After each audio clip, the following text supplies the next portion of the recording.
Hey guys, welcome to Q&A with Erica J. Thank you guys for tuning in today.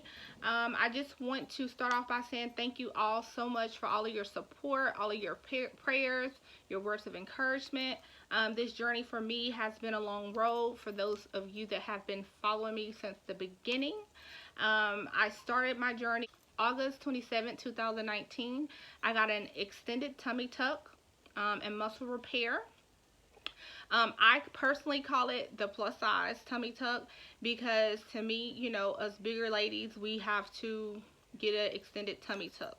So those of you that know me and know everything I've been through, you kind of know all the complications that I've had. I've pretty much had every complication that you can possibly expect to get from having a tummy tuck. So for those of you that are new to me, please go back and watch our previous videos. I have lots and lots and lots of information from day one when me and my husband did our first consultation to reviewing our doctors all the way up to the surgery and forward, my complications and all that good stuff. So if you're new to my channel, just go back and kind of get caught up in right now and then come back and check me out. So basically, I went through all your comments.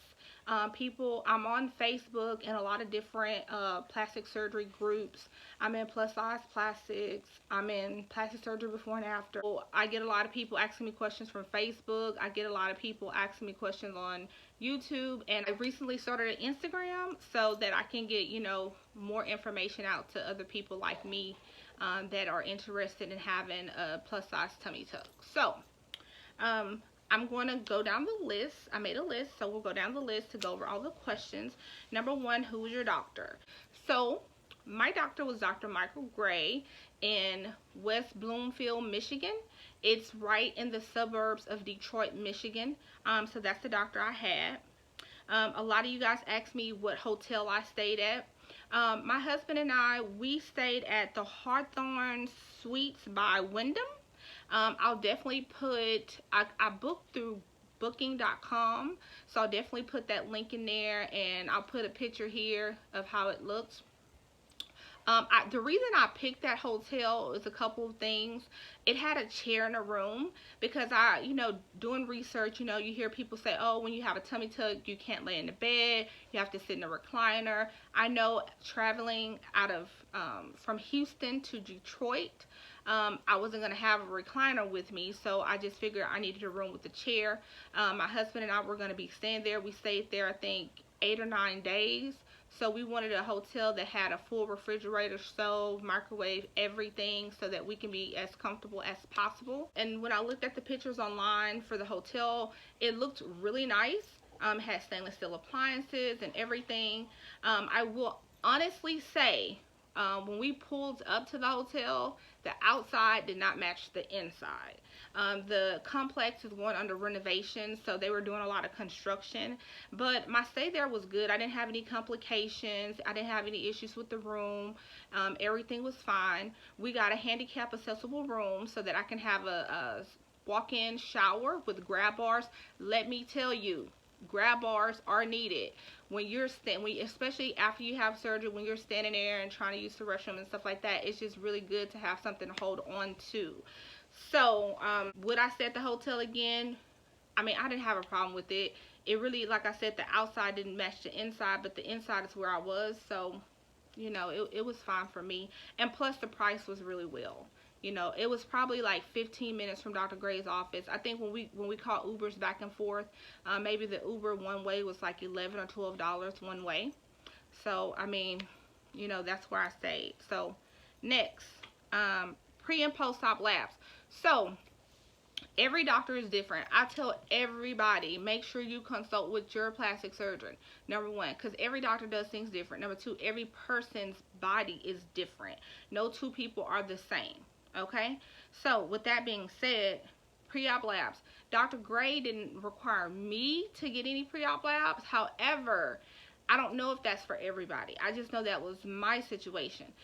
Despite him not wanting pre-op labs, I still went to my primary care physician and got my labs done to make sure that everything is in order. I don't have any at all whatsoever comorbidities, any extra health conditions. I don't have high blood pressure, diabetes. I don't have anything. I'm like a total healthy person other than being overweight and having constipation.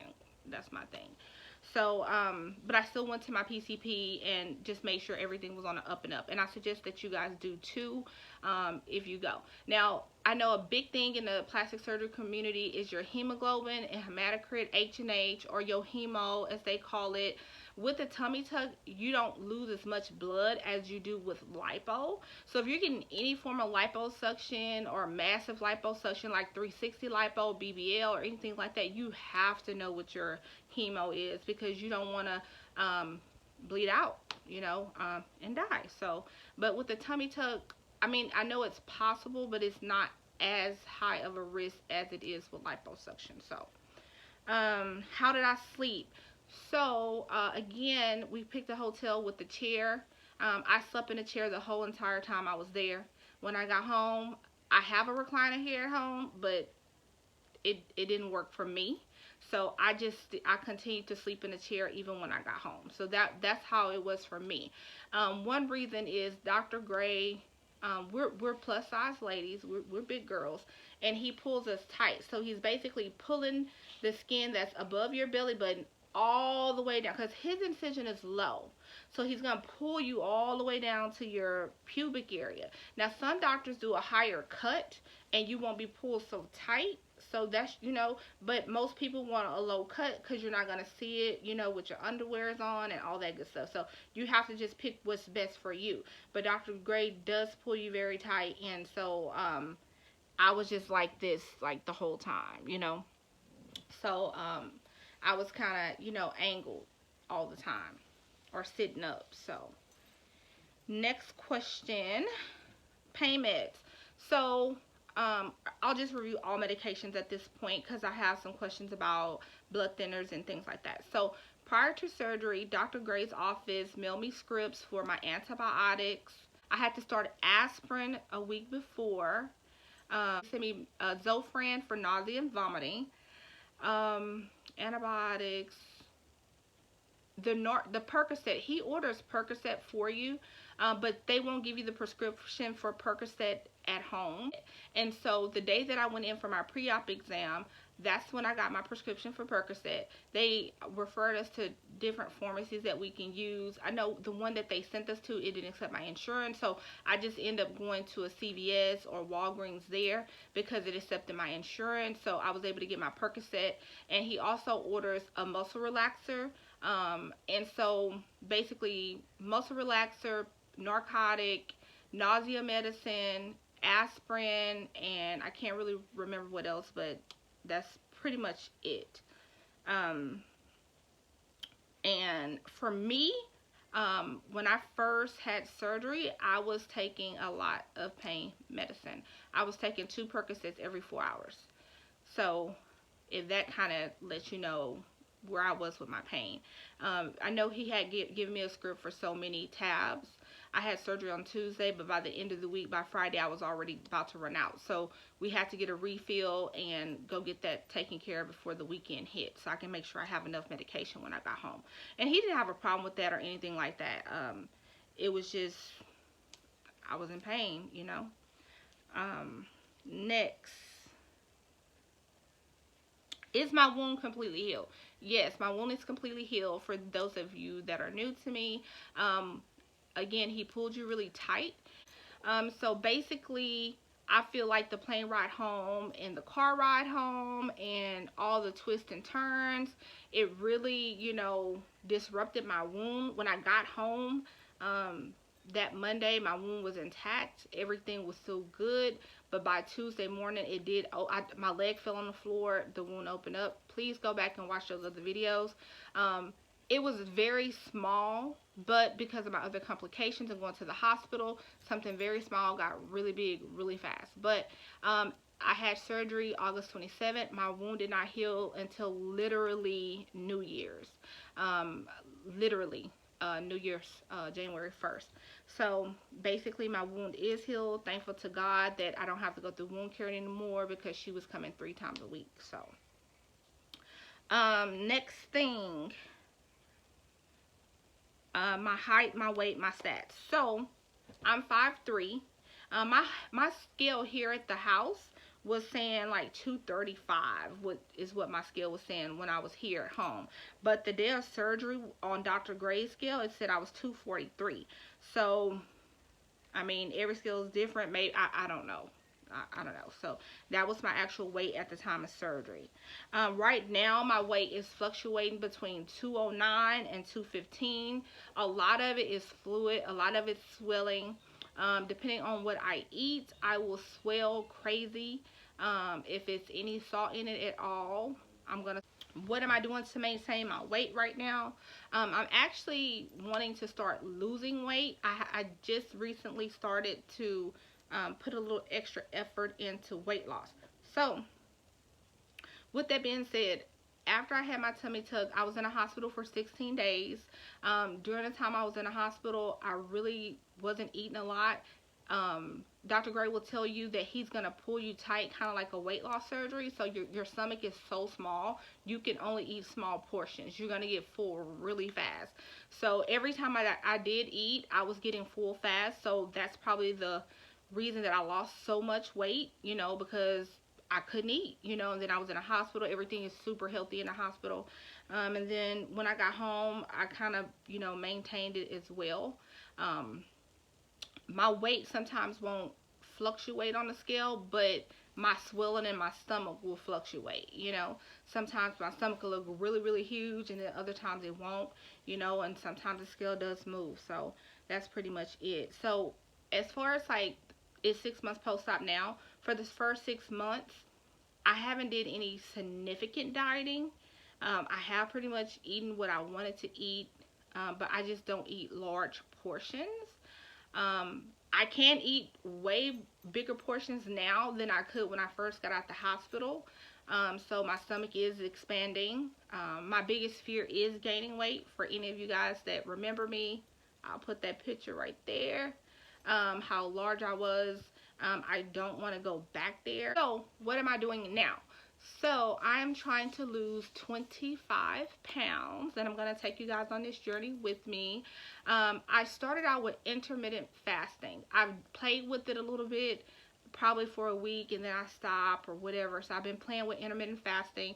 So that's what I'm choosing to do. Last week I said, nope, this is what I'm doing. I'm determined to get these 25 pounds off. I just want my face to get a little bit smaller and to kind of match, you know, everything that's going on. So with that being said, every time I tried the intermittent fasting before, different things would occur and I would fall off track. So this time I went to the diet doctor. I know some of you guys are going to try to kill me about this, but it is what it is. I needed a little assistance and got some phenamine or Adipax to maintain my diet, my intermittent fasting. I'm going to be eating between 12 noon and 8 p.m. Typically, I can do it independently, but then I'm craving, you know, so the Adipax is just going to help with the craving. So I'll keep you guys posted on my weight loss journey. Some things I've done, I bought a Rhino scale. I'm not sure if you guys are familiar with those.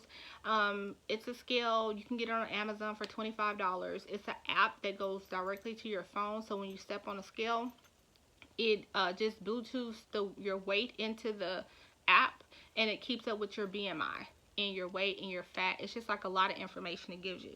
So I step on the scale a lot. That's something I've been doing since day one.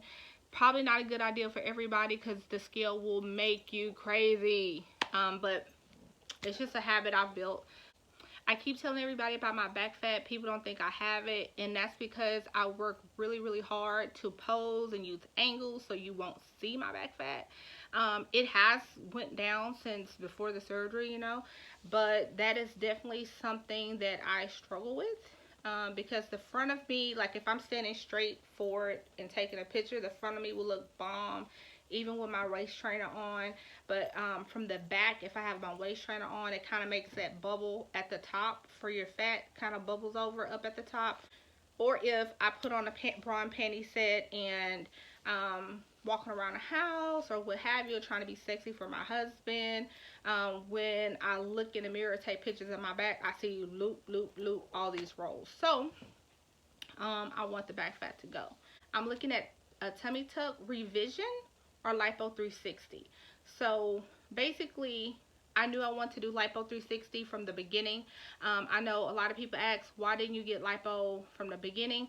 Number one, Dr. Michael Gray doesn't do lipo to your abdomen at all for a tummy tuck. There are lots of doctors who will.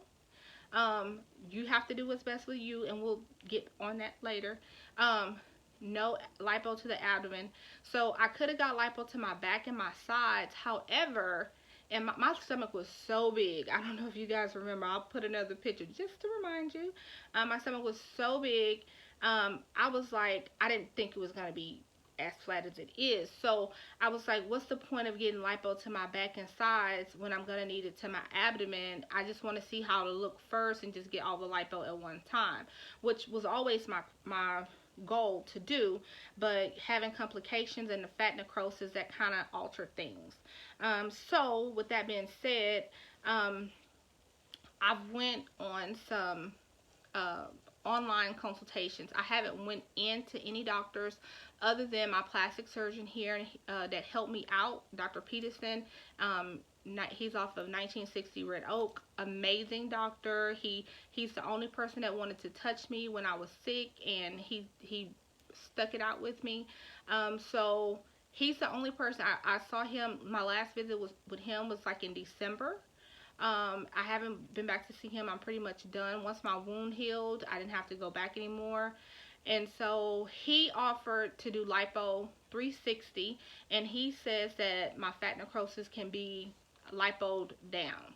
Okay, and so I did some online consultations, but they can't really tell online because it does pudge out, and so they're like, you need a tummy tuck. But Dr. Gray, when I saw him last month, he said the same thing, that, you know, by the summertime it'd be able to be liposuction down, and I wouldn't have to get a tummy tuck revision. But it's just out. I just put it on there because, you know, you just never know. I don't know if I'm gonna have hangy skin or what.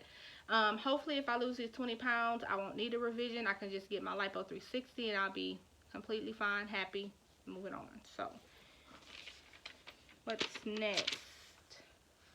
Okay, will I go back to Dr. Gray? And I think somebody asked me, would I recommend Dr. Gray? Dr. Gray is an amazing doctor. I love his personality. I love his charm.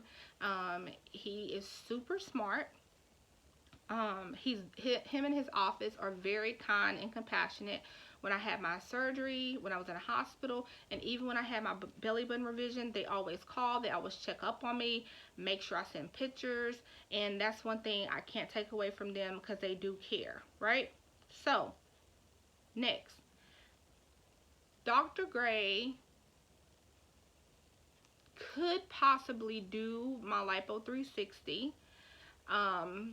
However, I haven't booked with him because I'm kind of contemplating a BBL. Now, don't judge me. Don't judge me.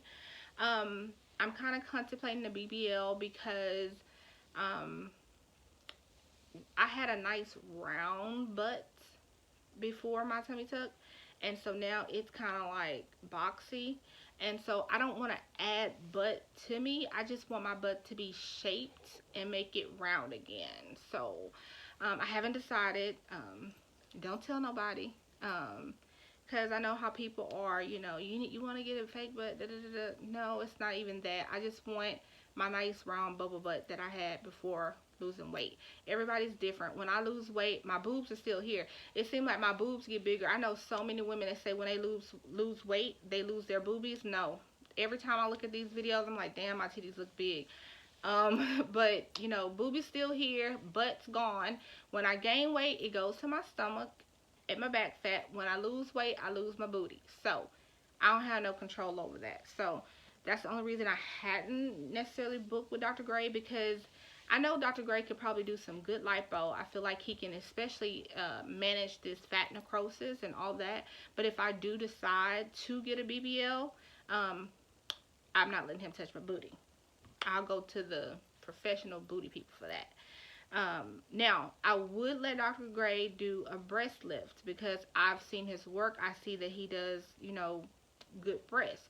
So, would I go back to Dr. Gray? Yes. It just depends on what for. Does that make sense? It just depends on what for. Would I recommend Dr. Gray? I feel like everybody's situation is different.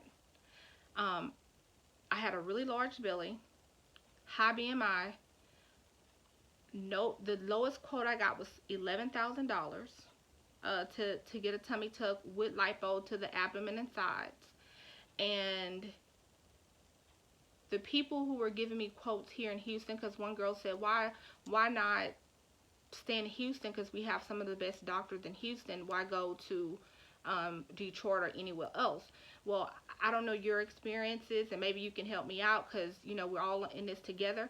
But I went on 6 consultations here in Houston, and it's like I didn't see nobody that looked like me in their portfolio. Does that make sense? I didn't see any people that was shaped like me or looked like me in their work. So it was just like, I can go to them, I can spend 11 grand and go to them, but I may not be pleased. Does that make sense? Like, I don't know if they were going to be able to get me where I needed to be. Dr. Gray does plus size women every day. This is what he does. Or if you go to Miami and you get some of those doctors that do larger girls, they do us every day. So a larger girl is not going to be the same as somebody that's a lot smaller. So the reason I chose Dr. Gray is because, one, I liked his work. I like the fact that he has multiple plus size women on his page and stuff like that. When I look at Houston doctors, honey, I don't see girls that look like me. And that's just what it is. I mean, I don't want to spend $11,000 for someone to possibly get me how I need to get. And if you're on any other plastic surgery groups, no shade to nobody, because I had my own complications. Some people get a tummy tuck and liposuction, and you're like, what? Exactly. They're still boxy. They don't have any curves to them and things like that. So I know I was a big girl, but I still had curves even when I was big. So I just wanted to keep my curves and have my shape. I didn't want to be boxy. I didn't want a high cut, and I just wanted someone who specialized in big girls. So that's why I went to Dr. Gray. I like his work. And number two, the price. I paid, I think, $4,500. Don't quote me. Go have to figure it out. I think it's $4,500 for a tummy tuck. So it's half the price.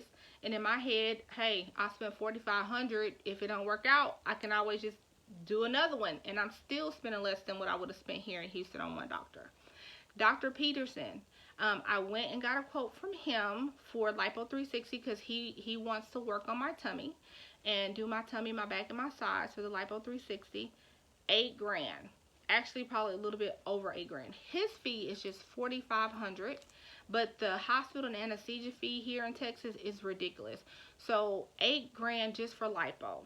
Again, if I had to choose between Dr. Peterson and Dr. Gray, I probably would go to Dr. Gray for the Lipo 360. Number one, because he's worked on my body before. Number two, his price is half of what Dr. Peterson is going to charge. So if I had to choose, not to say I don't trust Dr. Peterson with that, but that's just, the reality of it. But again, I'm still considering a BBL. So right now, I really don't know exactly what I'm doing. I did pay a deposit, but I haven't, technically made up my mind yet. So one of the ladies, she's from a different country, and she was like, what are they doing in the U.S.? Why are they letting you guys go home right after surgery? Well, to be honest, it depends on the doctor. Most ladies with a high BMI, they have to stay an overnight stay in the hospital. I don't mind doing an overnight stay in the hospital, but that's all they're going to do in the U.S. They're not going to keep you in the hospital for a week. You're going to get an overnight stay, and then you're going home to recover. People have lots of different types of surgery, and they do day procedures, and they go home. That's just how it's set up here. Dr. Gray just has a surgery center, and he didn't require me to do an overnight stay. Several consultations did tell me because of my weight, I would have to do a hospital stay. So I think it just depends on the doctor and what they feel comfortable with in their medical license, because, at the end of the day, that's what it is. So the next one, someone's asked me about my pulmonary embolism. I take a lot of credit for my pulmonary embolism because I know better. I knew that I wasn't supposed to be taking those TED holes off, but I was so swollen. It was digging into my legs. And one of my friends was like, why you just didn't cut them? And I'm like, why didn't I think of that? It just didn't cross my mind to cut them. I should have cut little slits in them so that my thighs can expand, but I didn't, so I don't know. So before surgery, a week before surgery, Dr. Gray had me on aspirin. I think it's 325 once a day. After surgery, I was supposed to continue the aspirin for 2 weeks. The day of surgery, I got a Lovenox injection, and so I was taking some sort of blood thinner. However, I mean, it happened. And you know what? That is something that I have to consider when having any other procedures. The risk of blood clots. Am I high risk? So I know I'm, I've made a deposit to have surgery in July, but I'm going to follow with my doctor to find out, am I high risk for blood clots? Because if so, then that's going to really affect my decision to travel. I wouldn't want to put myself in that situation again. Being short of breath, having to be on oxygen and everything is really, really, scary, and it's uncomfortable. So if the doctors tell me, hey, Erica, you're at risk for having a pulmonary embolism again if you have surgery and get on an airplane, then I probably just go to Dr. Peterson and just get the Lipo 360 and no BBL. So it just depends on what my PCP says. So there is that. The next question is return to work. So someone said, oh, I saw your video and you was able to return to work. That gave me hope. Listen, no. I did return to work a week after doing some work. No, I don't recommend it. I think that is a part of the reason that I opened up, trying to do too much too fast. I think if you have the ability to stay home for the first 2 weeks and get, assistance with care, I think you should do that. I don't think you should try to push it to the limit. But it just depends on what your job is. For my job, I do work from home, but I need both screens. So I would have to get up and go to my desk and do all that. If you can just sit your laptop on your lap and work, then fine, But if you actually have to do a lot of up and down or anything like that, I don't recommend it. That's just, my opinion. And everybody's body is different.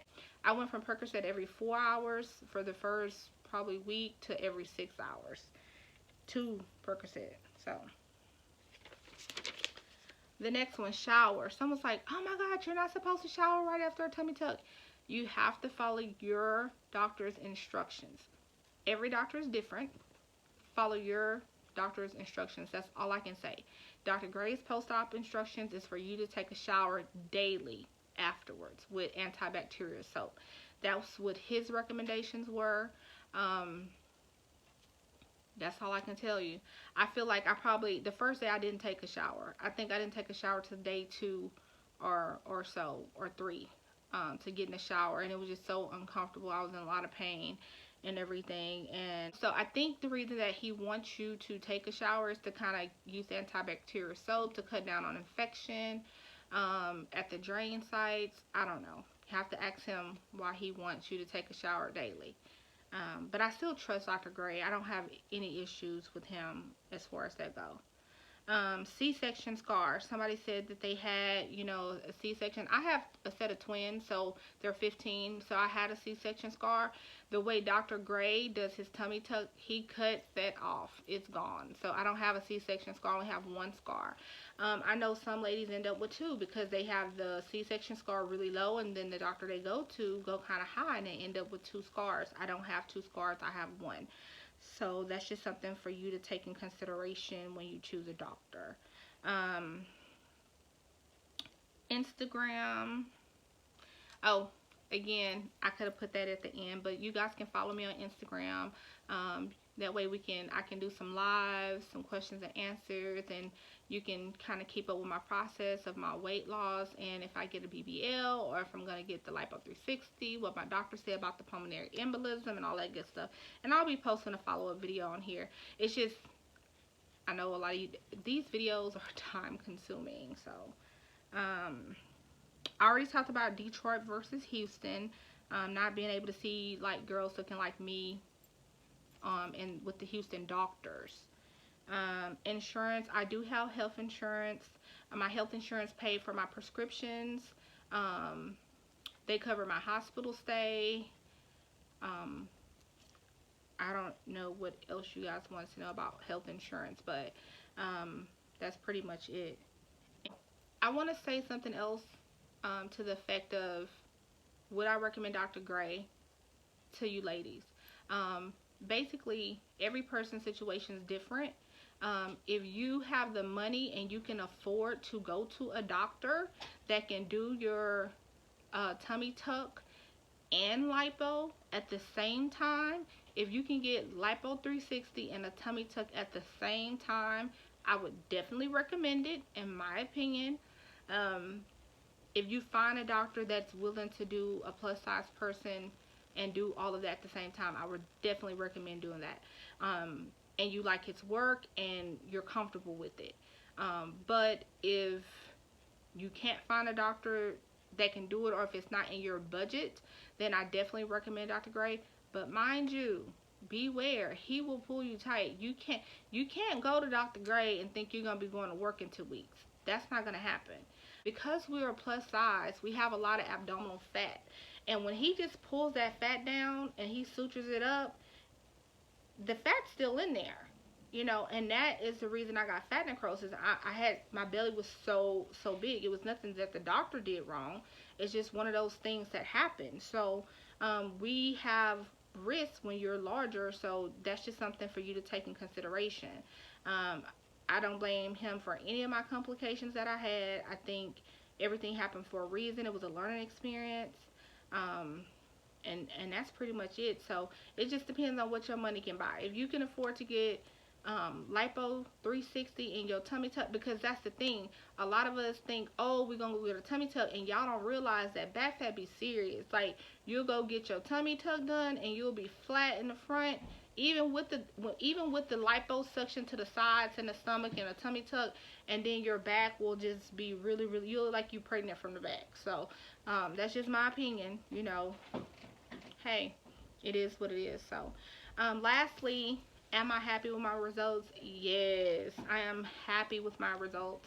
Um, but I feel like I have unfinished business. I know a lot of people like, girl, after everything you went through, you're going to have more surgery. I am scared. Sometimes I'm like, you know what? I should just stay how I am because I'm fine how I am. But then other days I'm like, oh my God, this back fat got to go. And then I'm like, my stomach, sometimes it'll be flat, like flat. I didn't post pictures. Sometimes it'll be flat, and then sometimes it'll be like blah. So I just want to go ahead and get lipo 360 so that when I do swell or whatever, it's not as noticeable. I'm trying to lose weight so that if I do have surgery, it hopefully will help. And if I do gain a little bit of weight, see, I'm okay with being plus size. I don't want to be skinny. I just need to get right. So hopefully you guys can respect that. People who kind of been following me, you kind of understand.